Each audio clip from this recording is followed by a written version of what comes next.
So hello and what's up guys, C language पे एक और नई वीडियो आई है और आज इस वीडियो में हम लोग बात करेंगे ब्रेक, कंटिन्यू और गो टू स्टेटमेंट के बारे में। समझेंगे क्या चीज़ होती है और किस तरीके से ये हम लोग प्रोग्राम में हेल्प कर सकती है। जनरली आप ब्रेक, कंटिन्यू बहुत यूज़ करोगे अपने सी लैंग्वेज में, बहुत इंपॉर्टेंट चीज़ भी है ये, आपको बहुत मदद करेगा आपके जब लूप चलती है। जनरली ब्रेक और कंटिन्यू हम लोग लूप में यूज़ करते हैं। अभी आप लूप के ऊपर वीडियो ऑलरेडी आ चुकी है, डिस्क्रिप्शन बॉक्स में आपको लिंक मिल जाएगा या आई बटन पे आपको मिल जाएगा। तो बात करते हैं ब्रेक स्टेटमेंट के बारे में कि ब्रेक स्टेटमेंट क्या है। जनरली लैंग्वेज के कई सारे नाम से भी मीनिंग उसकी क्लियर हो जाती है। यहाँ पे आप ब्रेक का मतलब समझ सकते हो तोड़ना, किसी भी ट्रेंड को जो चला आता है उसको तोड़ने के लिए हम लोग ब्रेक स्टेटमेंट यूज़ करते हैं।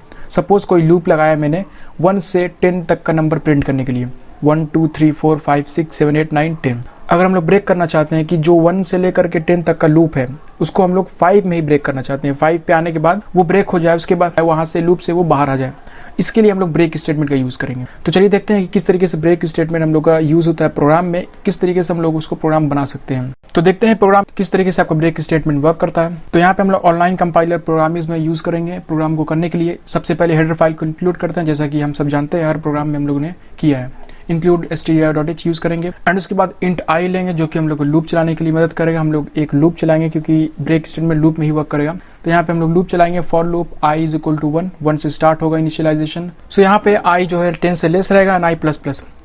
और यहाँ पे कंडीशन लगाएंगे कि if i is equal to 5, मतलब कि i जब 5 के बराबर होगा तब यहाँ पे ब्रेक लगा देंगे हम लोग। और ब्रेक लगाने के बाद ये सीधे लूप से पूरा बाहर आ जाएगा। बाहर आने के बाद ये प्रिंट हो जाएगा सीधे वर्ल्ड इज ब्यूटीफुल। सो यहाँ पे अगर i इज इक्वल टू 1 है तो लूप में आएगा, फॉर लूप के अंदर आएगा। फिर यहाँ पे कंडीशन चेक होगी कि क्या 1 जो है 5 के बराबर है, तो नहीं है, ब्रेक कंडीशन वर्क नहीं करेगा एंड यहाँ पे प्रिंट हो जाएगा योर नंबर इज 1। इसी तरीके से करते करते नंबर जब 4 होगा एंड देन इसके बाद 5 होगा, फिर यहाँ पे कंडीशन लगेगी इफ़ कंडीशन और यहाँ पे कंडीशन ट्रू हो जाएगी। जिसके बाद ब्रेक स्टेटमेंट वर्क करेगा, ब्रेक में इंटर करेगा और ब्रेक देखते ही कर्सर यहाँ पे सीधे बाहर आ जाएगा, लूप से बाहर आ जाएगा और प्रिंट स्टेटमेंट वर्क हो जाएगा।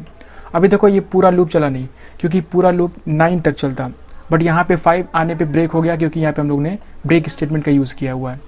इसी तरीके से यहाँ पे आउटपुट आप देख सकते हो, जब i 1 था तो ब्रेक ना वर्क करके सीधे यहाँ पे आया cursor, your number is 1।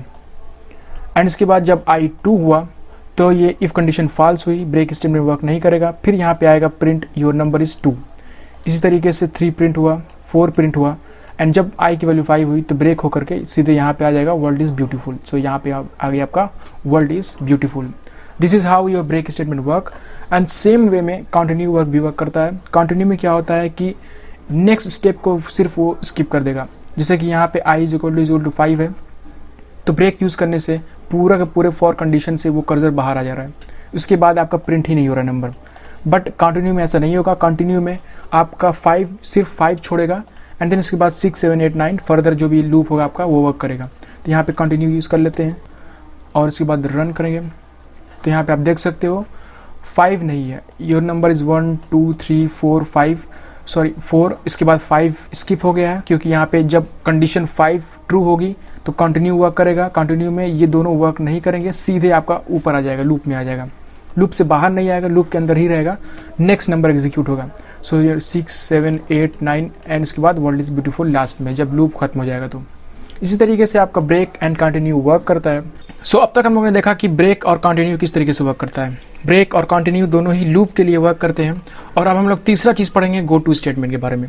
Generally आप ब्रेक कंटिन्यू को बहुत यूज़ करोगे, वो बहुत इंपॉर्टेंट है, लेकिन गो टू आप इतना प्रोग्राम में यूज़ नहीं करते लोग क्योंकि थोड़ा सा कॉम्प्लेक्सिटी होती है। गो टू को यूज़ करना लोग अवॉइड ही करते हैं, बट गो टू एक सी लैंग्वेज का पार्ट है तो हम लोग देख लेते हैं, सीख लेते हैं किस तरीके से आपका गो टू वर्क करता है। गो टू का मीनिंग गो टू के वर्ड में ही छिपा होता है, गो टू मतलब कि वहाँ जाओ।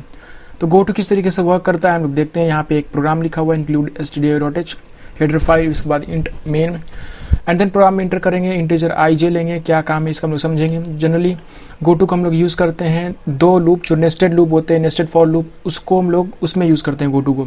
ब्रेक में सिर्फ करंट लूप से कर्सर बाहर कर देता है, मतलब कि करंट लूप से बाहर आ जाता है, बट गो टू में आपका जो नेस्टेड लूप है, नेस्टेड फॉर लूप से भी वो बाहर आ जाता है। इसीलिए वजह से हम लोग गो टू को कहीं कहीं यूज़ करते हैं। और गो टू का एक सिंपल सा यूज़ भी आपको मैं बताऊँगा किस तरीके से आप गो टू यूज़ कर सकते हो। तो यहाँ पे आपका सिंपल सा प्रोग्राम आप देख सकते हो, प्रिंट, यहाँ पे आप देख सकते हो नेस्टेड फॉर लूप है, फॉर लूप के अंदर एक और फॉर लूप है जो कि ये पहला वाला फॉर लूप i से है and second for loop j से है। पहला वाला 9 से कम तक जाएगा और दूसरा वाला 6 से कम तक एंड इसके बाद यहाँ पे गो टू का यूज़ किया गया है। और गो टू को हम लोग थोड़ी देर के लिए हटाते हैं कि गो टू को थोड़ी देर के लिए हम लोग हटा के चेक करते हैं कि किस तरीके से ये प्रोग्राम रन करेगा। तो इस तरीके का आपका नेस्टेड लूप रहेगा। सबसे पहला जो ये 1 2 3 4 5 आप देख रहे हो, ये पहले वाले लूप का है, इस वाले लूप का है आई वाले।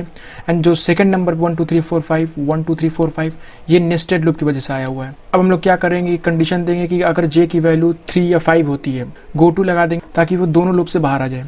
तो यहाँ पे हम लोग कंडीशन देते हैं। तो यहाँ पे मैंने एक कंडीशन दी, if J is equal to 3। Go to लगाने का तरीका क्या है, जब भी हम लोग गो टू यूज़ करते हैं तो उसके आगे एक आइडेंटिफायर लगाते हैं, लूप के बाहर ले जा करके उस आइडेंटिफायर को कुछ काम दे देते हैं कि अगर यहाँ से निकलने के बाद ये चीज़ आपको प्रिंट करनी है, मतलब कि गो टू वहाँ पे उस जगह पे जाओ। इसी तरीके से हम लोग गो टू का यूज़ करेंगे। गो टू के आगे हम लोग एक आइडेंटिफायर देंगे और उस आइडेंटिफायर को हम लोग लूप के बाहर यूज़ किए हैं लैब, जो कि प्रिंट करेगा एंड। दैट मीन्स कि वहाँ पे आपका खत्म हो जाना चाहिए प्रोग्राम, मतलब कि 3 पे आने के बाद वो पूरा प्रोग्राम खत्म हो जाएगा, वहीं पे रुक जाएगा। देखते हैं किस तरीके से ये वर्क कर रहा है। रन करेंगे और जब पहला वाला लूप चला 1 प्रिंट हुआ। 1 प्रिंट होने के बाद ये अंदर आया, फॉर लूप में, नेस्टेड फॉर लूप में आया। नेस्टेड फॉर लूप में 1 प्रिंट हुआ, 2 प्रिंट हुआ, 3 प्रिंट हुआ। एंड जैसे ही जे 3 के आगे गया वैसे ही यहाँ पे गो टू आ गया। गो टू जहाँ आया लैब के ऊपर गया और लैब ने रिफर किया यहाँ पे, जिसकी वजह से यहाँ पे प्रिंट हो गया एंड, मतलब कि वहाँ पे आप खत्म हो जाएगा, यहाँ पे एंड लिख करके आ जाएगा। सो इसी तरीके से आपका गो टू वर्क करता है कि यहाँ पे आप कुछ भी ले सकते हो। यहाँ पे आप चाहे तो कुछ कैलकुलेशन भी दे सकते हो, 2 + 3 + 4 इस तरीके से कुछ भी आप यहाँ पे स्टेटमेंट लिख सकते हो या कैलकुलेशन दे सकते हो। इसीलिए गो टू का थोड़ा सा यूज़ हो जाता है कि जब भी आपको लूप से बाहर आकर के कुछ और चीज़ दिखानी है यूज़र को, तब आप यहाँ पे गो टू यूज़ करोगे। अब बात करते हैं सबसे इंपॉर्टेंट चीज़ के बारे में, वो है आपका स्विच। जनरली हम लोग स्विच को वहाँ यूज़ करते हैं जहाँ हम लोग उस यूज़र को एक चॉइस देनी होती है, जो भी चीज़ परफॉर्म करनी होती है उस चॉइस पे परफॉर्म होता है। जैसे कि यहाँ पे एग्जांपल आप देख सकते हो कि यहाँ पे आपका चॉइस लिखी हुई है और उसके बगल में आपका 1 पे एडिशन होगा, 2 पे सब्ट्रैक्शन होगा, 3 पे मल्टीप्लिकेशन होगा, 4 पे डिवीजन होगा। इस तरीके से आप यूज़र के सामने एक चॉइस दोगे। जब भी यूज़र 2 नंबर देगा और इनमें से कोई चॉइस चूज़ करेगा, मान लो सपोज कि यूज़र ने पहला नंबर चूज़ किया एडिशन, तो 2 नंबरों का ऐड होगा और रिजल्ट आ जाएगा। इसीलिए हम लोग स्विच का यूज़ करते हैं। यहाँ पे आपका स्विच और ब्रेक दोनों का यूज़ होगा।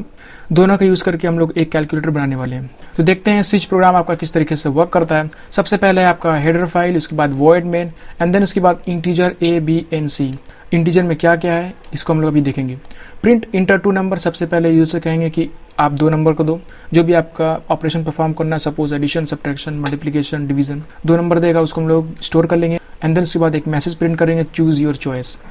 अब चॉइस देंगे, नंबर ऑफ चॉइसेस, 1 पे होगा आपका फॉर एडिशन, 2 पे होगा फॉर सब्ट्रैक्शन, 3 पे for multiplication and 4 for division. अब ध्यान देना यहाँ पे कि जब भी हम लोग मैसेज प्रिंट करेंगे उसके आगे हम लोग \n दे देंगे ताकि वो कर्सर सेकंड लाइन में आ जाए, ताकि समझने में आसानी हो किस तरीके से क्या लिखा गया है। यहाँ पे हम लोग हर लाइन में आप देख सकते हो \n का यूज़ किया गया है ताकि कर्सर नेक्स्ट लाइन में आ जाए। एंड देन उसके बाद चॉइस को, जो हम लोग ने चॉइस दी थी, उसको हम लोग स्टोर कर लेंगे scanf में n में। a और b 2 नंबरों का इंटीजर लेने के लिए हम लोग यूज़र से यूज़ किए हैं, n यहाँ पे चॉइस लेने के लिए यूज़ किए हैं, जिसकी वजह से यहाँ पे a, b और n दिया गया है। c रिजल्ट को हम लोग स्टोर करने के लिए यूज़ करेंगे। किस तरीके से यूज़ करते हैं देखते हैं। अब यहाँ पे सबसे इंपॉर्टेंट चीज़ स्विच का यूज़ करेंगे। जो भी हम लोग चॉइस यहाँ पे दिए हैं उस चॉइस को n में स्टोर करेंगे और उसी n को स्विच को रिफ़र कर देंगे कि चॉइस जो भी है वो n में है और वो चॉइस हम लोग स्विच को दे देंगे। अब स्विच के आगे यहाँ पे एक ब्रैकेट लगा हुआ है, ध्यान देना आप, कर्सिव ब्रैकेट यहाँ पे लगा रहा है, कर्सिव ब्रैकेट स्टार्ट होता है और यहाँ पे आपको कई सारे केसेस रहेंगे। ज़रूरी नहीं है कि आपका 4 ही रहे, 3 हो सकता है, 6 हो सकता है, जो भी जितने भी केसेस आपको देने होंगे वो दे सकते हो आप।